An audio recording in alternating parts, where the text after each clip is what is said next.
Então, boa tarde a todas. Nosso tema hoje vai ser sobre nutrição na gestação.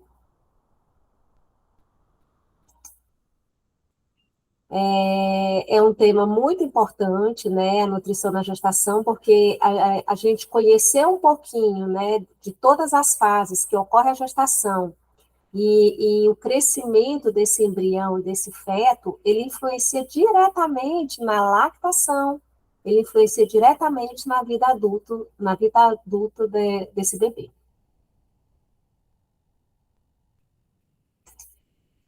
Aqui um pouquinho da minha formação, né? Eu fiz uma especialização na USP sobre materno infantil, então a gente aborda diversos temas, desde a gestação, da fase, né, de tentantes, né, da gestação, da lactação, chegando à fase da infância, né? E algumas outras especializações que eu fiz, e agora ultimamente eu fui convidada para ser professora da pós-graduação de obesidade e cirurgia bariátrica da Unigran, tá? Quem tiver interesse ou conhecer alguma nutri que queira atuar nesse mercado, tá? Comece a divulgar aí sobre essa pós-graduação, que vai começar agora em fevereiro, tá? Bem, então, quando a gente pensa, né, quando que se inicia, né, a nutrição, né? Então, a gente pensa em engravidar, quando que vai iniciar essa nutrição? Então, tem esse Roger Williams, que ele tem uma frase muito interessante, que ele fala assim, no dramático momento em que uma célula masculina microscópica e serpentemente encontra-se com uma célula ovo muito maior e liga-se a ela, um ser humano começa a existir e a nutrição tem início. Então, aí começa o nosso papel. Então, na primeira semana de gestação, onde ocorre ali o zigoto, a mórula, que já é a primeira divisão, o blastocisto e a implantação, né? O blastocisto, não sei se vocês sabem, ele é quando ocorre a fecundação e ele entra no endométrio e começa a se fixar no endométrio. E aí começa a importância da nutrição, desse endométrio estar bem alimentado, bem nutrido para poder receber esse blastocisto, né? E aí a gente pensa em nutrição, né? O que é influenciado nessa fase? Nessa fase é influenciado justamente o estado nutricional da mulher, ou seja, antes dela engravidar. Por isso que a gente vai falar de alguns nutrientes que a mulher que pretende engravidar, ela já tenha consciência de estar consumindo, seja por suplementação, seja por alimentação, porque é nessa fase da implantação que o nutriente que nutre esse embrião é justamente os nutrientes da gestante, né? Quando entra na terceira semana de gestação, na fase de gastrulação, que já é o início da morfogênese, né? O corpo do embrião já começa a se desenvolver, que ocorre a fase mais importante, né? Que é a formação da linha primitiva. E nessa formação da linha primitiva, nós temos a formação do tubo neural. E esse tubo neural, ele é muito importante e é conhecido de vocês, a nutrição, fazendo essa relação com a nutrição do tubo neural, são as vitaminas mais importantes, são as vitaminas do complexo B, não somente o ácido fólico, mas a vitamina, a vitamina B12 e a vitamina B6 também é muito importante. Por quê?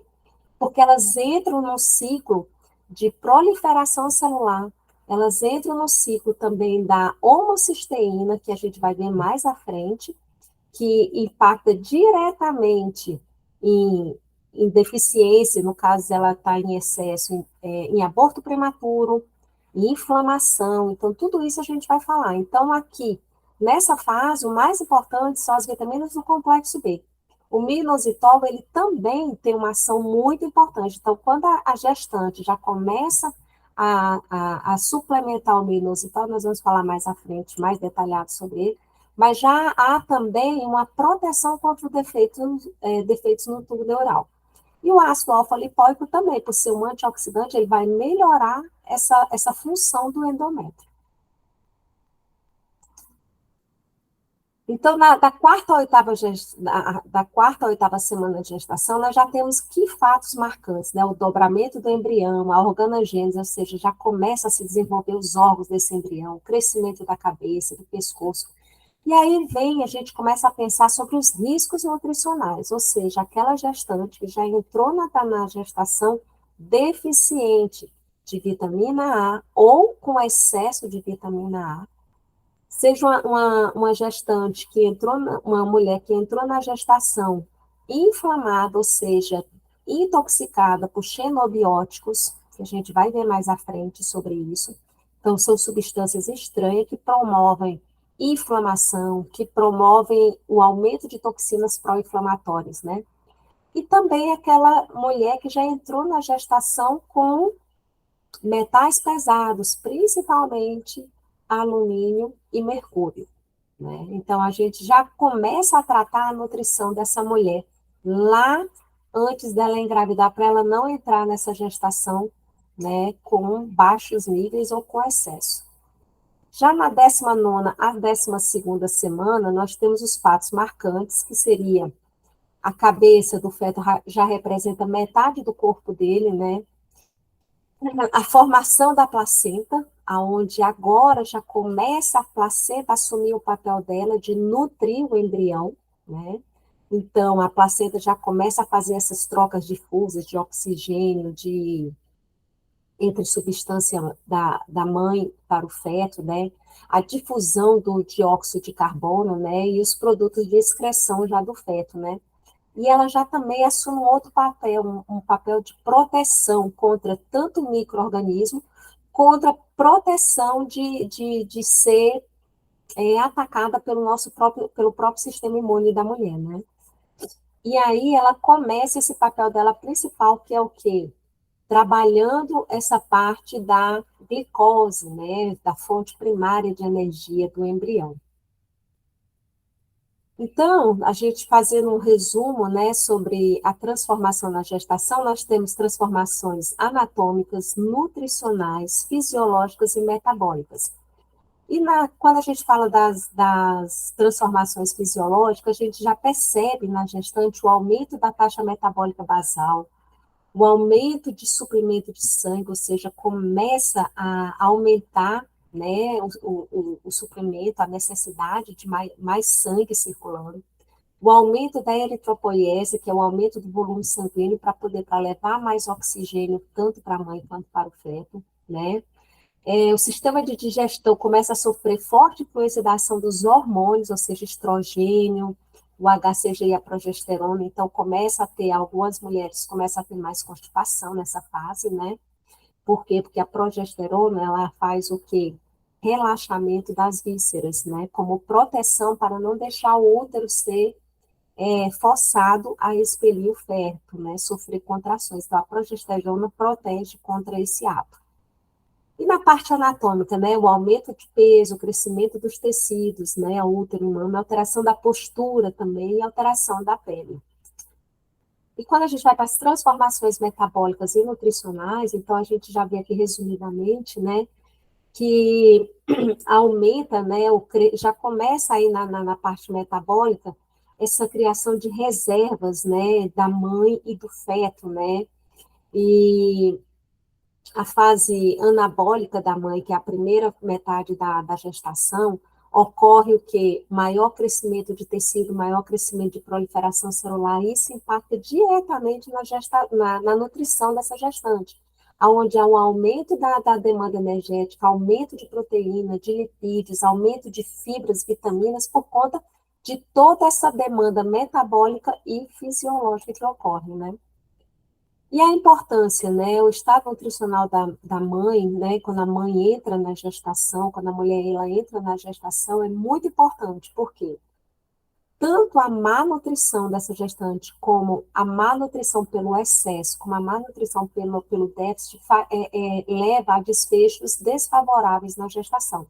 Então, quando a gente olha uma má nutrição por déficit, né, a gente vê que uma mãe desnutrida, ou seja, deficiente de vitaminas e minerais, deficiente de proteína, ela leva a um desenvolvimento fetal prejudicado, aonde pode ocorrer um baixo peso ao nascer desse bebê, que por consequência acaba sendo um bebê e uma criança desnutrida no futuro. Da mesma forma, uma mãe que entra com má nutrição por excesso, né, ela promove ao feto o quê? Desbalanço, né? Então, desbalanço de glicose, desbalanço de carboidrato, de proteínas, que leva à macrosomia do bebê, que isso faz com que o bebê nasça com resistência à insulina na gestação, e isso também promove já uma diabetes gestacional para a gestante. Então, o bebê, ele já nasce diabético, né? E isso também, quando a gente vê aqui, o ganho de peso também no pós-parto, ela também entra no excesso de adiposidade. Então, tudo isso a gente leva em consideração sobre o estado nutricional e a importância da gente cuidar dessa gestante antes, durante e pós-parto. Porque se a gente não cuida no pós-parto, esse ganho de peso pode desencadear uma resistência à insulina e levar a uma diabetes tipo 2 dessa gestante, dessa mãe no pós-parto, né? Aqui também mais resumido, né, que é mais ou menos isso que a gente vê, que toda essa má nutrição gera uma desnutrição, e isso vai gerar bebês pequenos para a idade, vai gerar crianças pequenas durante o crescimento, deficiência de crescimento, né?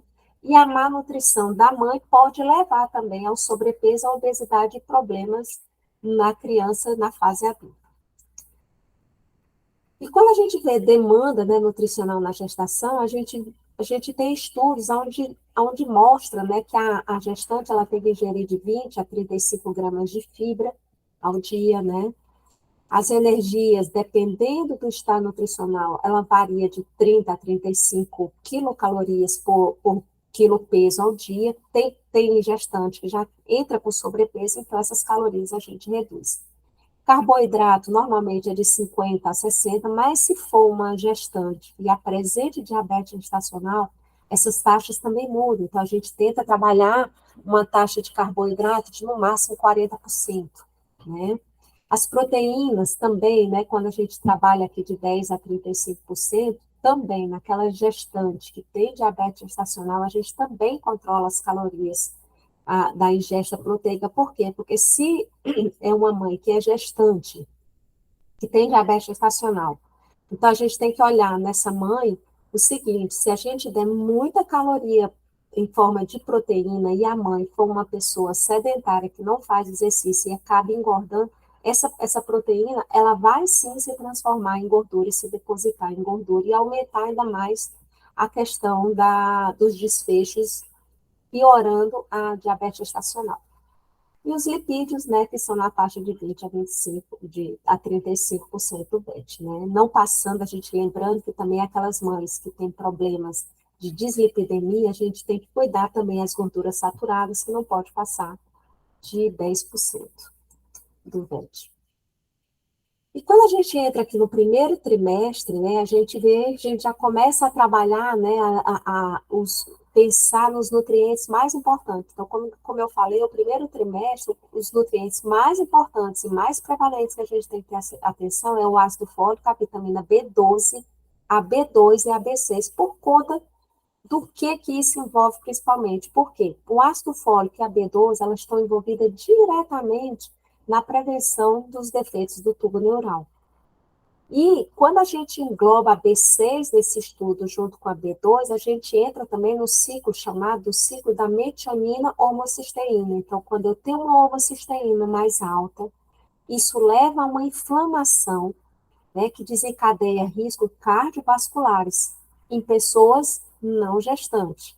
Mas em pessoas gestantes, na mulher gestante, o que ela desencadeia a hiperhomocisteína? Ela desencadeia o quê? Abortos prematuros, né? Abortos espontâneos, partos prematuros, inflamação, aumento de citocinas pró-inflamatórias. Então, tudo isso leva ao quê? Um estresse oxidativo, piorando o estado, né, do desenvolvimento da gestação. Já a colina e a betaína, a colina está muito presente na gema do ovo, então a colina, ela faz parte da membrana celular, então ela protege, né? Ela é uma forma de proteger, principalmente a parte dos neurônios, por isso que ela fala que ela é neuroprotetora, por quê? O desenvolvimento cerebral, a colina ajuda muito, por quê? Porque ela participa das membranas, principalmente do neurônio, né, fortalecendo essas membranas. Aí nós temos a vitamina D e o iodo, que também é muito importante. A vitamina D até também está envolvido, né, numa boa gestação, na absorção de cálcio, no fortalecimento e crescimento desse feto. e também na parte imunomoduladora, ou seja, ela protege essa mãe contra infecções, ela protege essa mãe contra doenças, né, que são oportunistas nessa fase da gestação. A questão do ômega também é muito importante. Quando a gente fala em ômega, a gente fala em EPA e DHA, que são dois nutrientes, né, que fazem parte do ômega 3. Os probióticos, a gente vai falar um pouquinho mais sobre a microbiota, né, a importância dessa microbiota antes de engravidar. Durante a gestação, a microbiota da mãe influencia diretamente a microbiota do feto, que vai influenciar também na lactação. Então, quando a mãe ela toma probiótico durante a gestação e durante a lactação, ela fortalece o sistema imune desse bebê. E aí, quando a gente fala em estudos, em cepas, a gente tem cepas específicas para diabetes gestacional, a gente tem cepas específicas para reduzir as alergias no bebê durante a lactação. Então, aquela mãe que toma probiótico durante a gestação, ela está prevenindo não somente doenças, né, alérgicas no feto, como ela também tem cepas específicas que a gente trabalha a questão da cólica, a questão de melhorar o status nutricional desse bebê na aceitação, até na introdução alimentar. Então, aquela mãe que não tomou probiótico durante a gestação, ela tem que tomar durante a lactação, e se ela também não teve a oportunidade de amamentar esse bebê, o que a gente tem que fazer? Suplementar o bebê com probióticos, justamente para esse bebê já começar a formação da microbiota desse bebê. E isso vai impactar diretamente na vida adulta desse bebê, tá?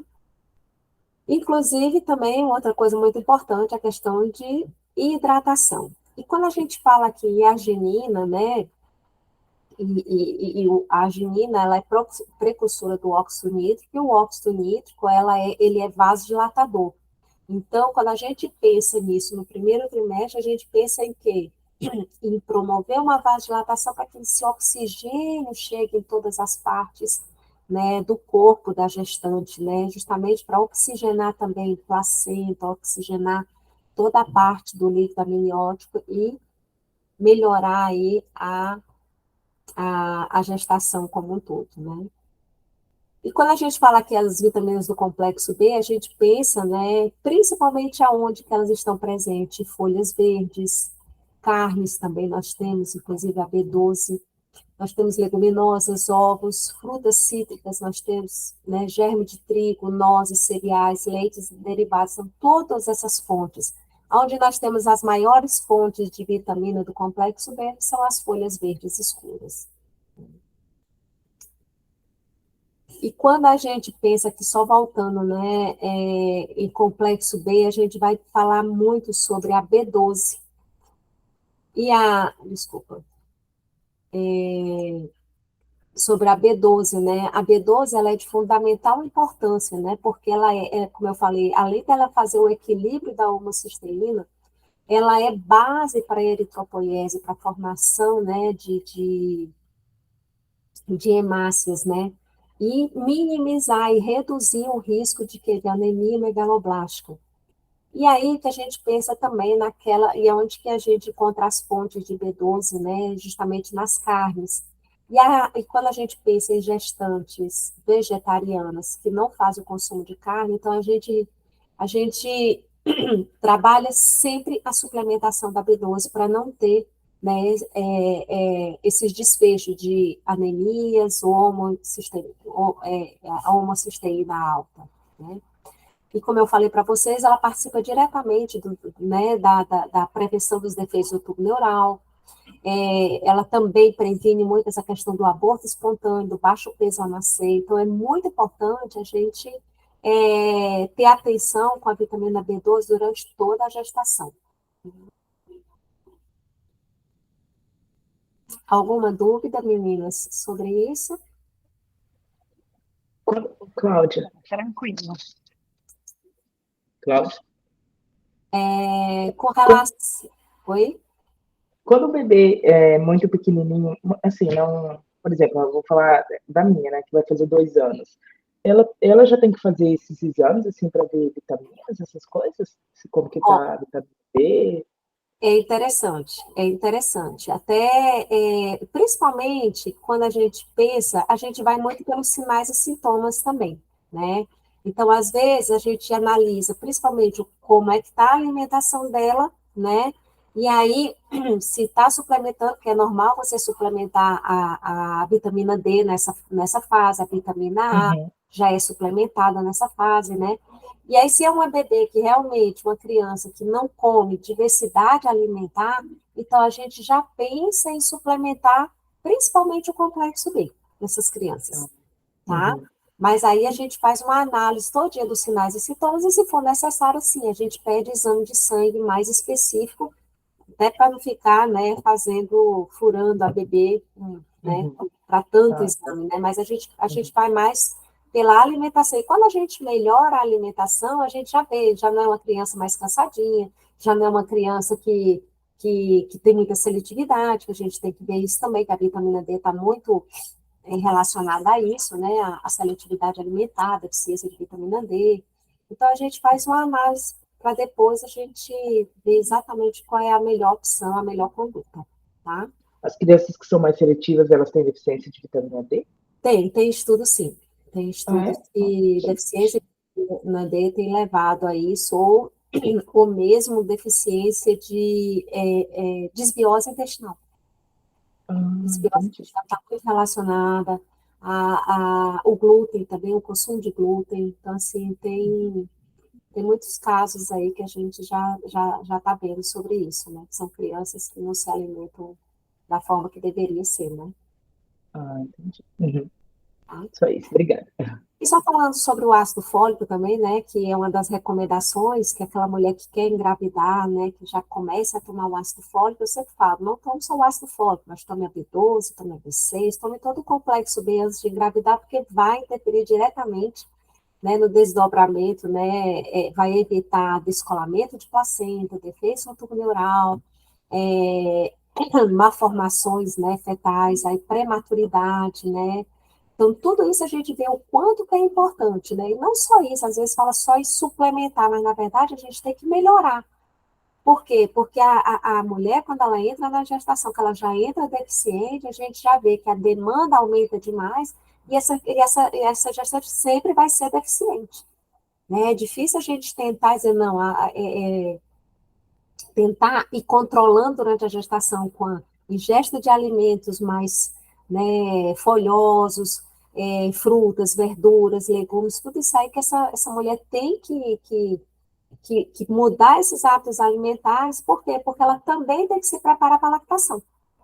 Então, a gente pensa na gestação, nessa boa alimentação, mas a gente tem que pensar na lactação, porque quando a gente pensa em lactação, para a produção de 1 litro de leite, a gente tem que ver que o corpo de uma mulher, ela gasta em média de 800 a 900 calorias. Então, se não tiver bem nutrida, né, com os níveis adequados de vitaminas e minerais, aí a gente vai ver a qualidade desse leite. Né? Então, a gente vê aqui, né, voltando aqui, a deficiência do ácido fólico, ele leva também, né, a sangramento no terceiro trimestre, aborto, né, descolamento de placenta. Então, é muito importante a gente ficar dosando o ácido fólico durante a gestação. E a colina, como eu falei, né, ela é muito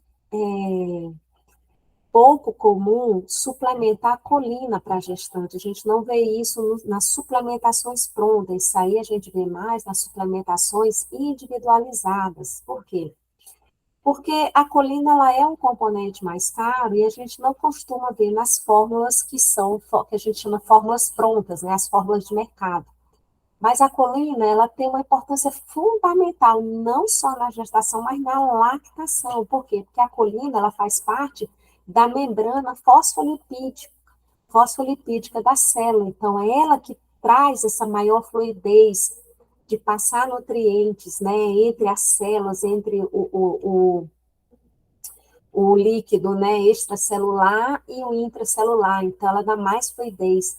Ela protege também, principalmente, as membranas da parte neural, né? Então, a gente vê parte de cognição, parte de memória, ela melhora muito a colina, né? O desenvolvimento cerebral do feto, que ocorre até os 2 anos de idade, é muito importante que a lactante suplemente colina, ou a gente também obtém a colina através da gema do ovo. Então, quando a gente come aquela gemazinha, a gema do ovo mais mole, mais crua, nós temos um maior teor de colina. Então, nesse caso aí, a gente absorve melhor. E para o bebê até 2 anos de idade, é muito importante que a mãe que esteja amamentando esteja suplementando, né, a colina, né?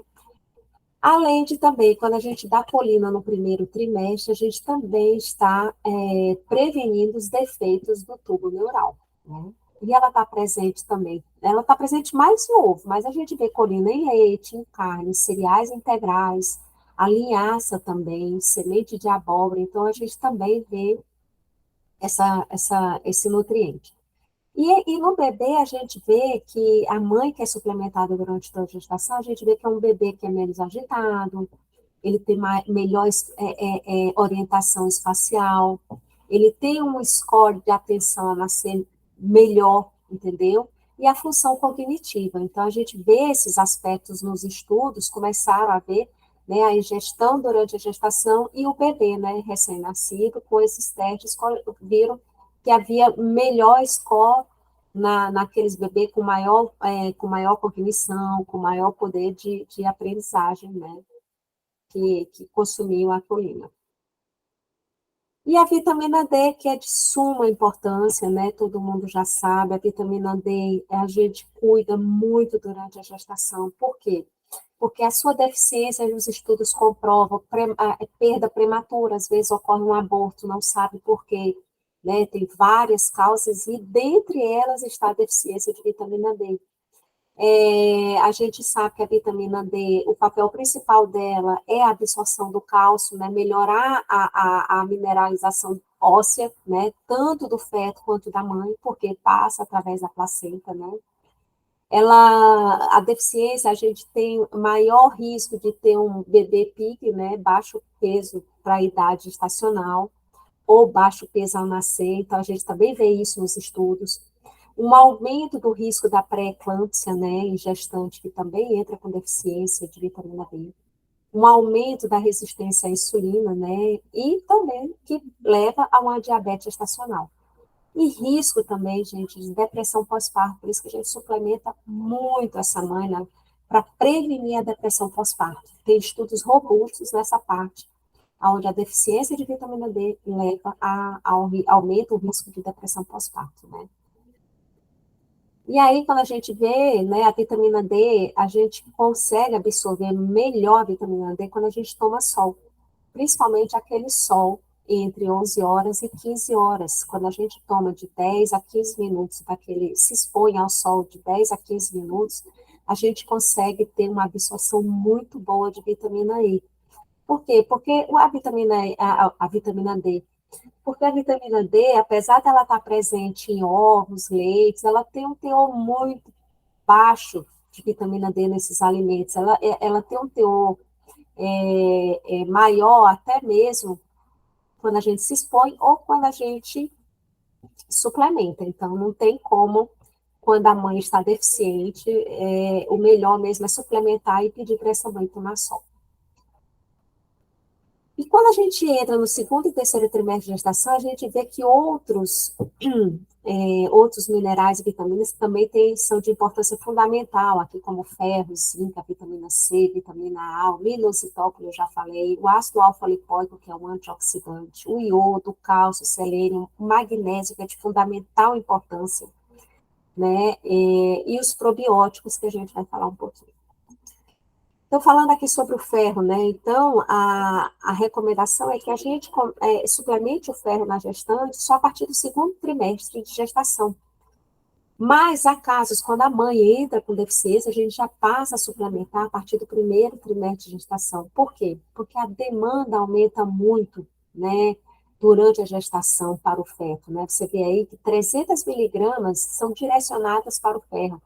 25 miligramas para a placenta e 500 miligramas para o aumento do volume do glóbulo vermelho. Então, assim, não se faz hemácia se não tiver ferro.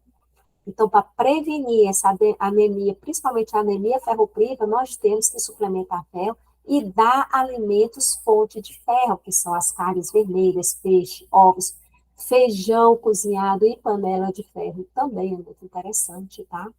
E aí, quando a gente vê que a gestante está deficiente de ferro, não só através dos exames laboratoriais, mas também, muitas vezes, pelos sintomas, pela fadiga, pela palidez, palpitação, né? Dores de cabeça, tontura, irritabilidade, são todos sintomas que levam a crer, né? Levam a gente a investigar a deficiência de ferro. E também a deficiência de ferro, ela é muito importante a gente cuidar, por quê? Porque ela também pode levar a partos prematuros. Então, nós temos gestante, às vezes, com 36 semanas, né? Dando à luz, por quê? Por conta de toda uma questão, né? De poder ser uma das causas da deficiência de ferro. E aí, quando a gente faz a relação entre a deficiência de ferro e o feto, a gente vê que, né, ocorre o PIG, né, o chamado PIG, né, pequeno para a idade gestacional do bebê, maior risco de hemorragia e infecções generalizada no bebê, maior risco de mortalidade perinatal e neonatal, né, restrição de crescimento intrauterino é uma das causas mais comuns que ocorre por conta da deficiência de ferro, parto prematuro, né? Então, a gente tem que cuidar muito sobre isso. E quando a gente fala de zinco, o zinco também é um mineral super importante, não só na gestação, mas na lactação ele é de extrema importância. E também quando a gente fala na, nas tentantes. Por quê? Porque o zinco ele é um elemento que ele participa de mais de 300 reações enzimáticas do nosso corpo. Então, se ele é cofator para mais de 300 enzimas do nosso corpo, né, a deficiência de zinco leva, sim, a desfechos metabólicos muito sérios, tanto para a mulher que quer engravidar, né, porque principalmente na qualidade do oócito, na qualidade do óvulo, né, assim como a lactante, nessa produção de leite, ele também interfere, porque ele participa como cofator, né, das enzimas.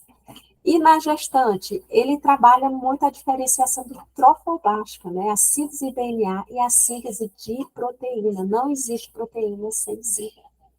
Então, ele participa diretamente do metabolismo, né, da formação de proteína. Replicação e diferenciação celular, olha só que ocorre muito no primeiro trimestre de gestação. Nós estamos formando o bebê, nós estamos formando o tecido, nós estamos formando o órgão. Então, nesse caso, o zinco é de fundamental importância. Além do que, o zinco ele participa da parte antioxidante do nosso corpo, porque ele participa, né, de toda a parte de detoxificação. Então, ele participa, ele é cofator da enzima, da nossa maior enzima detoxificante, que é a glutationa. Então, ele também, ele tem a sua colaboração na detoxificação. E quando a gente está deficiente de zinco durante a gestação, nós temos prejuízos, tanto nessa implantação, como a gente tem risco de aborto, má formação fetal e anomalias cardíacas, pulmonares e urogenitais. Então, você vê a importância que é o zinco, né, que a gente tem que tanto suplementar quanto a gente tem que trabalhar alimentos ricos em zinco, como mariscos, as carnes, olha as carnes vermelhas novamente, vísceras principalmente, ovos, oleaginosas como nozes, amêndoas, tem muito zinco, legumes, cereais, semente de abóbora, semente de girassol também, são algumas que têm muito zinco.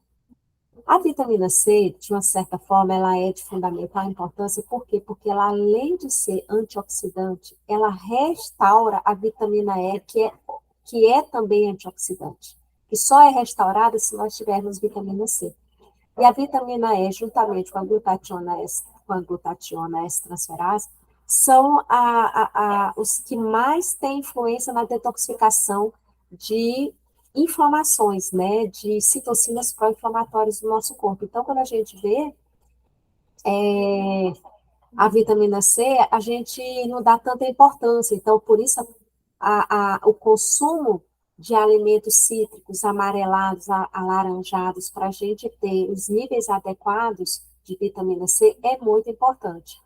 E a sua deficiência, a gente vai perceber o maior risco de pré-eclâmpsia, infecções, por quê? Porque ela também trabalha em imunidade, né? Ela também fortalece o nosso sistema imune, né?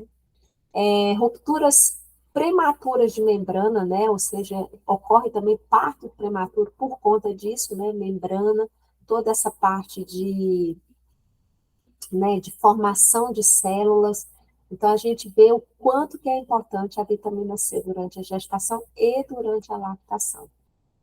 A vitamina A, ela é muito importante, ela participa do desenvolvimento de vários sistemas, né, embrionários, principalmente o sistema nervoso central. Então, ela tem um dos maiores problemas que a gente vê da deficiência de vitamina A durante a gestação é a chamada cegueira noturna. Nós temos uma anemia também por deficiência de vitamina A, é mais rara, mas a cegueira noturna, ela é mais comum de acontecer. Então, a gente trabalha muito a prevenção, né, que não ocorra essa deficiência de vitamina A, porque isso afeta diretamente a parte ocular do feto também, né? E ela também, a gente também tem que dosar essa vitamina A. Por quê? Porque em excesso a vitamina A é teratogênica. Então, aquelas grandes quantidades de vitamina A, né, quando a gestante ingere grandes quantidades, a gente pode ter o quê? Um efeito teratogênico nesse embrião, nesse feto, ou seja, alterações genéticas, né, de má formação por conta do excesso, né, da vitamina A, especialmente a espinha bífida, a hidrocefalia, a fenda palatina, que também é uma das situações por excesso de vitamina A. E onde que a gente encontra a vitamina A? No fígado, leites, derivados, ovos. Então, a gente está sempre voltando àquela alimentação equilibrada, antes, durante a lactação. Então, a gente vê, né, os benefícios de uma alimentação rica e variada, né? E um outro nutriente muito importante durante a gestação e durante a lactação é o minoxidil. O minoxidil, ele tem uma função muito importante, porque eu vou falar das tentantes. Na tentante, ele regula o ciclo menstrual, ele melhora a ovulação. Mulheres que têm síndrome dos ovários policísticos, ele também melhora, né, essa síndrome, melhora a sensibilidade à insulina. Então, quando a gente fala que ele melhora a sensibilidade à insulina, a gente vai para a gestação. Se eu melhoro a acessibilidade à insulina, eu previno o quê? Eu previno a diabetes gestacional. Então, olha para você ver o quanto que ele é importante. Além dele promover essa melhor permeabilidade celular, ou seja, lembra? A célula ser mais permeável a aceitar nutrientes, então isso também ele colabora, né? Ele também trabalha minimizando a dislipidemia, ou seja, ele reduz o colesterol LDL, triglicerídeos, ele aumenta o HDL, com o HDL, como a gente diz, é o nosso faxineiro, né?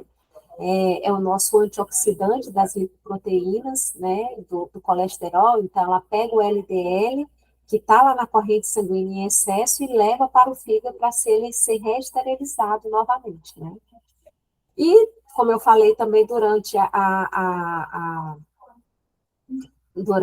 prevenção, né, durante a forma de você querer engravidar, né, as mulheres que estão tentando engravidar, melhora a fertilidade por conta dessa qualidade, né, dessa qualidade do óvulo, e também de modular a ovulação. Então, a gente vê assim, os benefícios do inositol. E aí, quando a gente vê onde que tem minoxidil, né? A gente geralmente vê o minoxidil em suplemento, mas olha só a infinidade de folhas, como uvas, maçãs, manga, laranja, kiwi, berinjela, toda a parte das brássicas, como repolho, brócolis, couve-flor, tem minoxidil. Então, a gente tem que, antes de engravidar, durante e após engravidar, quando a gente pensa após engravidar, ou seja, aquela mulher que teve diabetes gestacional, que corre o risco, depois de engravidar, nos próximos 5 a 10 anos, ela corre o risco de se tornar uma diabetes tipo 2. Então, o minoxidil tem o seu valor ali justamente no controle da resistência à insulina, né? Ele impacta diretamente nessa parte aí do metabolismo da glicose. A vitamina A, como eu falei, né? Que ela previne isso. Acho que eu voltei aqui. O ácido alfa-lipoico, ele é um antioxidante maravilhoso. Além dele, junto com o inositol, trabalhar o metabolismo da glicose, baixar a glicemia, melhorar a resistência à insulina, ele é um antioxidante e um anti-inflamatório. Então, quando a gente pensa em ácido alfa-lipoico, aquela mulher que está um pouco mais com sobrepeso ou que está com obesidade, é interessante o ácido alfa-lipoico. Por quê? Porque ele vai trabalhar também essa inflamação, baixando as citocinas pró-inflamatórias, e isso também vai contribuir, né, quando eu estou menos inflamada, vai contribuir para a perda de peso, né? E ele também é excelente aí quando a gente vê sobre a questão de memória também, que a gente vê que é muita toxina na parte neural, então ele trabalha também a excreção, né, reduzindo aí essas citocinas pró-inflamatórias aí também na parte cerebral. E ele é muito importante porque ele ajuda, junto com a progesterona, a reduzir a incidência de contrações uterinas. Então, ele ajuda também a deixar esse útero não tão exposto às contrações, né? Por conta do próprio sistema imune, que ele trabalha quando a gente engravida, o nosso sistema imune vê esse embrião como um corpo estranho, vai atacar e a placenta, ela não deixa o útero fazer o movimento de expulsão. Por isso que ela relaxa as vísceras, né? E isso também leva ao quê? A problema de constipação. Por isso que muitas mulheres têm problema de constipação na gestação por conta disso. Né? Eu não estou dizendo a questão só do ácido alfa-lipoico, mas essa questão da constipação e do relaxamento das vísceras e do útero, da proteção para não ter essa contração é mais por conta do hormônio da progesterona, tá? Mas o ácido alfa-lipoico, ele também contribui, né, de certa forma, né, para aliviar também essas contrações, né? E ele, por consequência, ele também contribui para a redução de abortos, né? E aonde que a gente encontra o ácido alfa-lipoico? O fígado, né? E a gente procura o fígado orgânico, a gente sabe que o fígado é o nosso órgão metabólico para excretar toxinas, então a gente também procura que seja de um gado orgânico, de um gado criado livre, né? Leites e derivados também de gado vindo, né, de gado orgânico, né, ovos, vegetais, né, de preferência orgânicos, que não tem tanto agrotóxico, tem tantas pesticidas, né? E a gente encontra muito ácido alfa-lipoico nos amarelos, né? Nos alaranjados, cenoura, manga, mamão, toda essa parte. E o cálcio, né, gente? Que a gente também tem que ver que o cálcio ele é tão importante, não só na gestação, mas ele é importante demais na lactação. Porque o que a gente faz na gestação, ele é importante para a formação do tecido ósseo desse bebê, né? Para que a mãe também não tenha problemas futuros de osteosporose ou osteospenia. E na lactação, como eu disse para vocês, se na gestação havia uma demanda energética, uma demanda proteica, uma demanda de vitaminas e minerais aumentada, isso a gente pode dizer que mais ou menos duplica ou triplica durante a lactação. Então, a gente também tem que cuidar dessa mulher que está amamentando. Por quê?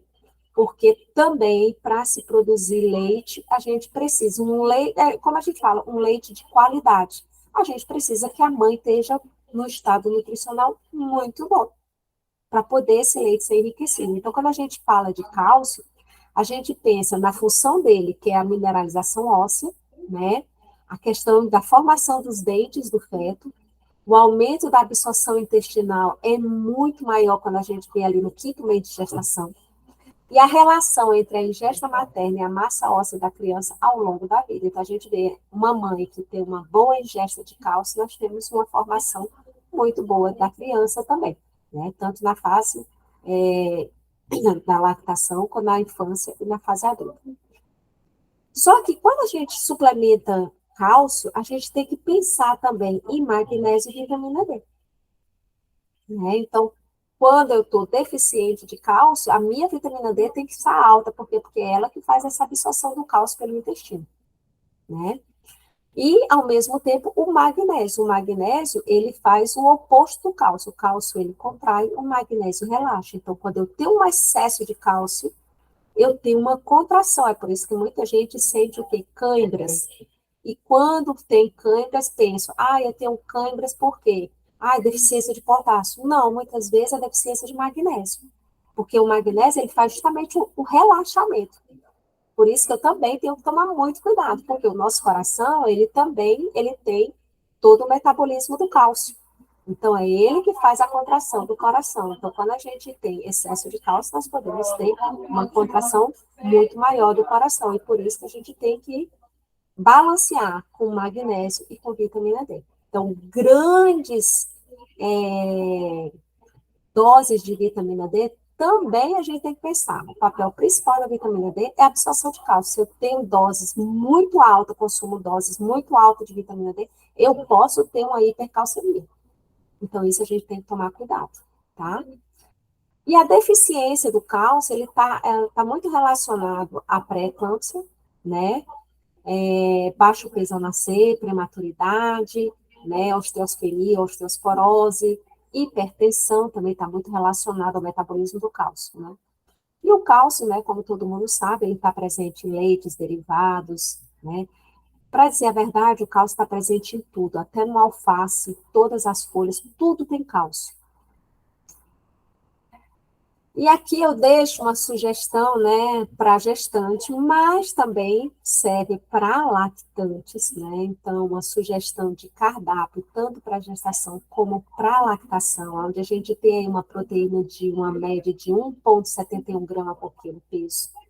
Nós temos carboidrato em torno de 3 gramas, e ele pede 0,97 gramas por quilo peso. Você vê ali, às vezes, 1.593 calorias, bem balanceada, onde eu tenho proteína, carboidrato e lipídio, e eu tenho uma diversidade alimentar, eu consigo, né, ter um balanço de vitaminas e minerais adequados, tanto para prover esse feto, quanto para produção de leite, e passar isso para o meu bebê, né? E fortalecer também a imunidade desse bebê. E na gestação, trabalhar uma gestação saudável, com crescimento e desenvolvimento adequado, né, do feto. Aqui são algumas referências, onde eu tirei todo esse material. E eu deixo aqui, finalizo com uma frase que é do Guia Alimentar para a População Brasileira. Acredito que vocês não tenham muito conhecimento a respeito, mas se vocês quiserem, eu posso disponibilizar ele no grupo, aonde ele fala que a alimentação é muito mais do que a ingestão de nutrientes. A alimentação diz respeito à ingestão de nutrientes, mas também aos alimentos que contêm e fornecem os nutrientes, e como são combinados entre si e preparados, as características do modo de comer e as dimensões culturais e sociais das práticas alimentares. Todos esses aspectos influenciam a saúde e o bem-estar. Então, a gente tem que pensar do alimento não como forma de nutrir, mas aliar essa nutrição também com os hábitos culturais, a sociedade onde eu vivo, né? Então, a gente tem que pensar de uma forma geral, não pensar no alimento só como nutriente, mas também pensar no alimento como uma forma afetiva, né? Pensar nesse alimento como uma forma de nutrir em todos os sentidos, tá? Eu gostaria de saber se vocês têm alguma pergunta, alguma dúvida. Eu só tenho a agradecer imensamente. Foi uma aula assim, magnífica. Nossa, eu sou mãe de 2 já. Estou no segundo aí, na segunda aí, na pequena e lactante, há 4 anos já na minha vida.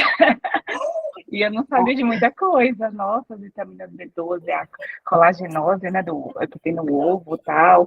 Meu Deus. Muito bom. A importância da gente se preparar para engravidar. Sim, com certeza.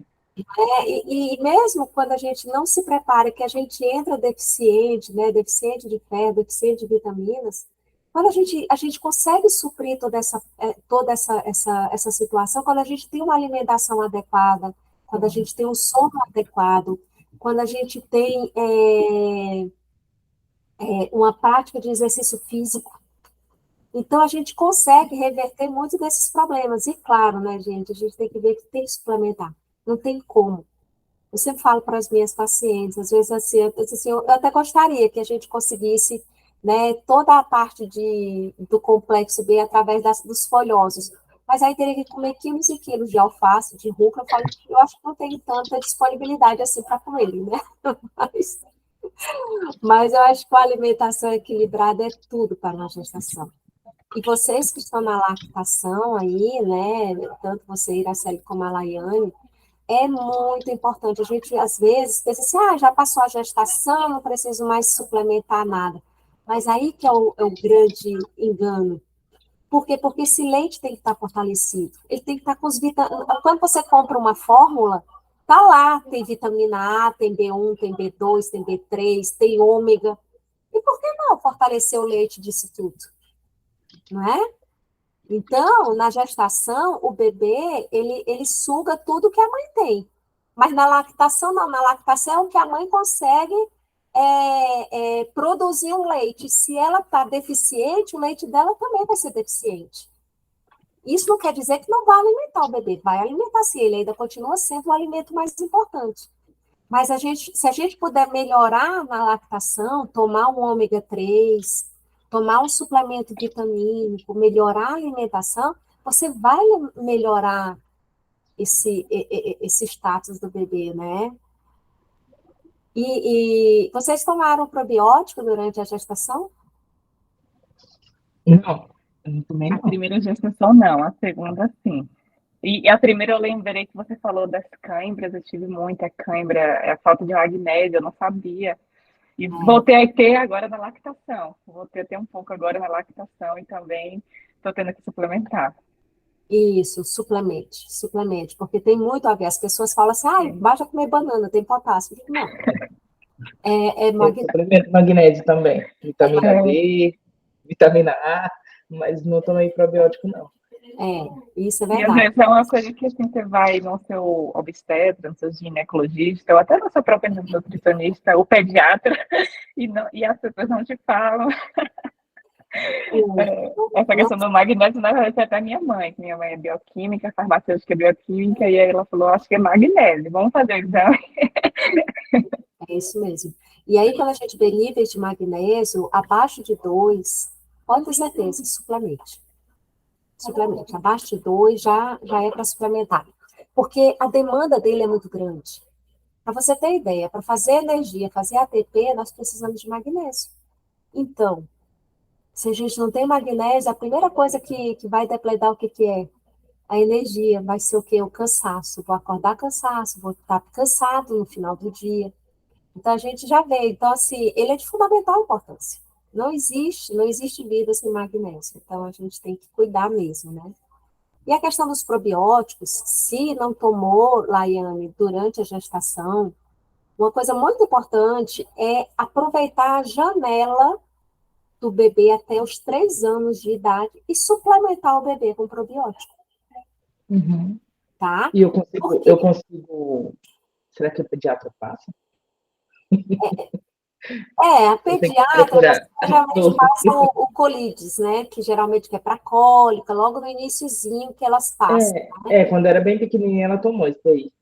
Mas aí o que você pode fazer? Você pode suplementar com probiótico, até os probióticos pronto mesmo, né? Se não, uma nutricionista pode passar o probiótico. Por quê? Porque aí a gente tem uma janela de até 3 anos de idade para modular essa microbiota desse bebê. E quando a gente modula essa microbiota, a gente vê que quando a gente modula na lactação, a gente vê que a introdução alimentar é de forma mais fácil. Entendeu? Porque o hábito alimentar desse bebê, ele começa lá na gestação. O que a mãe come passa tudo para o líquido amniótico. Então, se a mãe come uma diversidade alimentar de alimentos mais amargos, alimentos mais azedos, alimentos mais picantes, o bebê vai começando a sentir todos esses sabores. Quando chega na lactação, esses alimentos são apresentados através do leite. Então, ele começa a ser apresentado, né, ao glúten, a todos os alimentos alergênicos através do leite, porque a mãe come tudo variado. Por isso que a gente, na lactação, o ideal é a gente fazer um rodízio da alimentação da lactante, para que a gente apresente esses alimentos para o bebê de forma a não desencadear reações alérgicas, porque todo bebê nasce alérgico. Ele nasce com o sistema imune dele, TH2, mais ressaltado. Então, o TH2, ele leva à degradação de histamina, que leva ao IgE. Então, por isso que vem as alergias alimentares. Então, quando eu faço um rodízio durante a lactação na gestante, eu consigo modular para que esse bebê não tenha esses desfechos de alergia, principalmente a enterocolite materna, que é muito comum. Não sei se vocês tiveram com o bebê de vocês, mas tem bebês que têm as fezes, né, com sangue decorrente o quê? Não é só a proteína do leite, mas também outras proteínas alimentares podem desencadear. Então, a gente tem que cuidar dessa alimentação da lactante. Aí fala, Cláudia, mas eu não amamentei meu bebê, eu já entrei com forma. Ótimo, então, quando entrou com forma e ele completou 6 meses, que eu vou começar a fazer a apresentação da introdução alimentar, eu também tenho que fazer de forma gradativa para ir apresentando certos alérgenos para ele, para quando ele estiver na fase adulta, ele não desencadear alergia. Entendeu? Então, tudo isso a gente tem que fazer de forma que a gente faz em forma de rodízio. Como a gente diz, introdução alimentar é para a gente apresentar ao bebê determinados alimentos, determinados sabores, determinadas texturas, né? E aí, sim, modular já o quê? O paladar desse bebê. E aí, voltando, o probiótico é muito importante, porque quando eu tenho uma microbiota já formada, com diversidade de bactérias do bem, eu tenho mais aceitação nessa alimentação. Eu tenho uma melhor absorção desse nutriente por conta de uma microbiota equilibrada.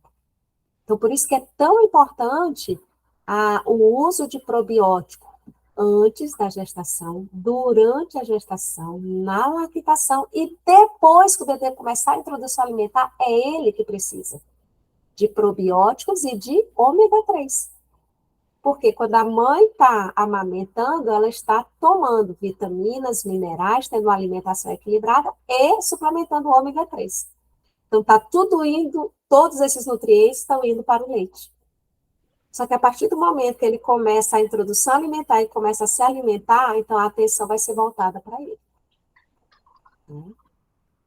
Então, assim, eu acho assim, de suma importância. E são poucas, dentro do meu consultório eu vejo que são poucas que têm esse conhecimento sobre a questão dos probióticos. Muitas vêm com probiótico, mas achando que é para regulação intestinal. Né? Na verdade, não é só regulação intestinal, né? Muito mais do que isso. Os estudos já estão muito mais avançados, né, do que a regulação intestinal. Tá bom, meninas? Espero que tenham gostado, tá? Eu tenho as minhas redes sociais aqui no meu Instagram, eu falo muito sobre introdução alimentar, eu falo sobre gestação, eu falo sobre doenças crônicas, diabetes, tá? Tem também o meu site, tem o meu contato aí também, caso vocês queiram, né, tirar alguma dúvida, alguma coisa, estou à disposição, tá bom? Muito obrigada. Obrigada. Obrigada a você. Maravilhosa mesmo, excelente. Nota 1000, nossa. Muito obrigada. Que bom que gostaram, viu? Ótimo final de semana aí a todas. Obrigada, eu vou parar. Obrigada também. Até mais. Tchau, tchau. Tchau, um abraço. É.